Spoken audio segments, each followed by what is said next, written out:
প্রিয় সাংবাদিক ভাইরা এবং প্রিয় সংসদীয় এলাকা কাজীপুরের জনসাধারণ ভাইরা, সবার প্রতি সালাম, আসসালামু আলাইকুম। আমি মোহাম্মদ সেলিম রেজা, সিরাজগঞ্জ 1 কাজীপুর ও সদর আংশিক আসনে বিএনপির মনোনীত প্রার্থী। গতকাল 8ই ডিসেম্বর 2025 তারিখে কাজীপুর উপজেলার সোনামুখী ইউনিয়নের স্থলবাড়ি গ্রামের একটি মাদ্রাসায় আয়োজনে অনুষ্ঠিত ইসলামী জলসার প্রধান অতিথি হিসেবে আমি যোগদান করি। সবাই উপস্থিত ধর্মপ্রাণ মুসলমানদের উদ্দেশ্যে আমি আমার ম্যাডাম খালেদা জিয়ার জন্য দোয়া প্রার্থনা করি এবং আমি আমার নিজের জন্য দোয়া চেয়ে আমি আমার সংক্ষিপ্ত বক্তব্য শেষ পর্যায়ে আমার ওইখানে উপস্থিত হয় জামাত ইসলামের প্রার্থী শাহিনুর আলম।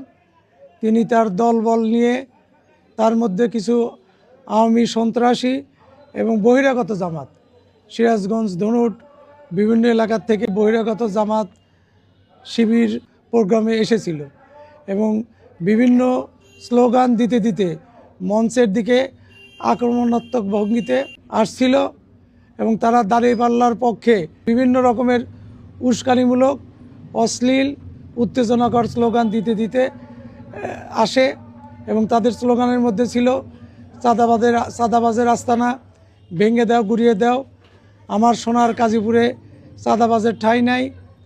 মঞ্চের দিকে আক্রমণাত্মক ভঙ্গিতে এগিয়ে আসছিল। এই পরিস্থিতিতে উপস্থিত ধর্মপ্রাণ মুসলিমদের মধ্যে ভীতি ও উত্তেজনার সৃষ্টি হয় এবং সবার কার্যক্রম বন্ধের উপক্রম হয়। তখন আমি নিজে এই সভা যাতে বন্ধ না হয় সেই লক্ষ্য নিয়ে আমি মঞ্চে উঠি এবং জামাতের প্রার্থীকে আমি নিজে তাকে বুকে জড়িয়ে ধরি এবং আমি মাইক দিয়ে অন্ততপক্ষে 15 থেকে 20 মিনিট আমি সভা শান্ত করার জন্য, উচ্ছৃঙ্খল জনতা শান্ত করার লক্ষ্যে আমি বক্তব্য রাখি এবং পরিবেশ অত্যন্ত 15-20 মিনিটের মধ্যে আমার বক্তব্যের মাধ্যমে পরিবেশ শান্ত হয়ে আসে এবং আমি আয়োজক কমিটিকে বলি, প্রধান বক্তা যে এখনও মঞ্চে ওঠে নাই, প্রধান বক্তা মঞ্চে উঠুক এবং মঞ্চে ওঠার পরে আপনারা সভা শুরু করে দেন। এবং প্রধান বক্তাকে মঞ্চে তুলে আমি শাহিনুর আলমের সাথে সৌজন্য সাক্ষাৎ করি, বুকে জড়ায় নিই এবং সে তখন বলে যে আমিও থাকবো না, আপনার সাথে আমিও চলে যাব। বললাম যে না, আমি যেহেতু সভাতে আমি আমার বক্তব্য রেখেছি, আপনি এখানে থাকবেন এবং যাতে কোনো রকম বিশৃঙ্খল অবস্থার সৃষ্টি না হয় সেই লক্ষ্য নিয়ে আমি ওনাকে বলি যে আপনি ওনাকে চেয়ারে বসে দিই এবং সভা শেষ করে ওনাকে চেয়ারে বসে দিয়ে আমি আমার বাড়ির উদ্দেশ্যে আমি রওনা দিই। প্রিয় সাংবাদিক ভাইরা, আমি গভীর উদ্বেগের সাথে লক্ষ্য করছি জামাতের বিভিন্ন পর্যায়ের নেতাকর্মীরা সামাজিক যোগাযোগ মাধ্যম ব্যবহার করে আমার ভাবমূর্তি ক্ষুণ্ণ করার জন্য আমার বিরুদ্ধে মিথ্যা, বানোয়াট, ভিত্তিহীন অপপ্রচার চালিয়ে যাচ্ছে।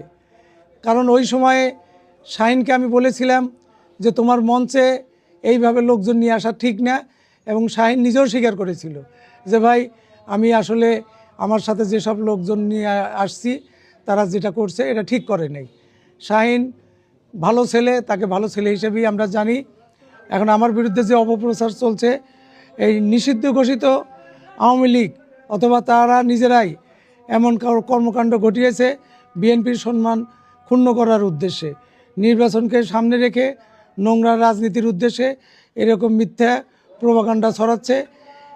এটা তাদের চারিত্রিক বৈশিষ্ট্য, যা 1971 সাল থেকে আমরা দেখে আসছি। আমরা যদিও 1947-এর খবর ওইভাবে জানি না, তারপরেও 47 সনে যখন ভারত বিভক্ত হয়, পাকিস্তান হয়, তখনও তারা তাদের বিরোধিতা করেছিল।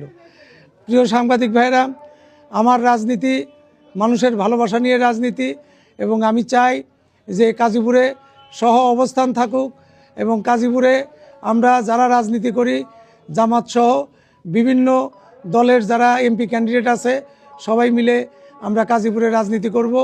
ভোট দেওয়ার মালিক জনগণ, জনগণ ভোটের মাধ্যমে যাকে ভালো মনে করবে তাকে ভোট দিবে। কিন্তু আমরা কোনো অবস্থাতেই জামাত যে হীন কর্মকাণ্ড শুধু কাজীপুরে না, সারা বাংলাদেশেই যেভাবে চালাচ্ছে এর তীব্র নিন্দা এবং প্রতিবাদ জানাই এবং মানুষের প্রতি যে অগাধ বিশ্বাস, এই বিশ্বাসের মূল্যায়ন ইনশাল্লাহ আমাকে দিবে। এবং এই লক্ষ্য নিয়ে আজকে আমার রাজনীতি হলো যে দল মত নির্বিশেষে সবার সহযোগিতা নিয়ে আমি এমপি হতে চাই। ধানের শীষের ভোট নিয়ে আমি জয়যুক্ত হতে পারবো না।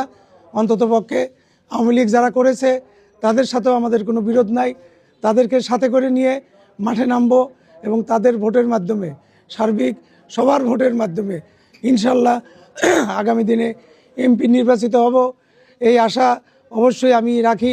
প্রিয় সাংবাদিক ভাইয়েরা, আমার বিরুদ্ধে এহেন ঘৃণ অপপ্রচারের তীব্র নিন্দা এবং প্রতিবাদ জানাই। আপনাদের মাধ্যমে আমার বিরুদ্ধে করা তাদের এইসব অপপ্রচার বন্ধের দাবি জানাই এবং আপনাদেরকে অসংখ্য ধন্যবাদ জানাই। এখানে আপনারা এসেছেন এবং আপনাদের সহযোগিতার মাধ্যমে এবং আমার নেতাকর্মীরা এখানে উপস্থিত আছে, দলের নেতাকর্মী উপস্থিত আছে, সবার সহযোগিতার মাধ্যমে ইনশাল্লাহ গাজীপুরে ধানের শীষ জয়যুক্ত হবে। আপনাদের সবাইকে ধন্যবাদ।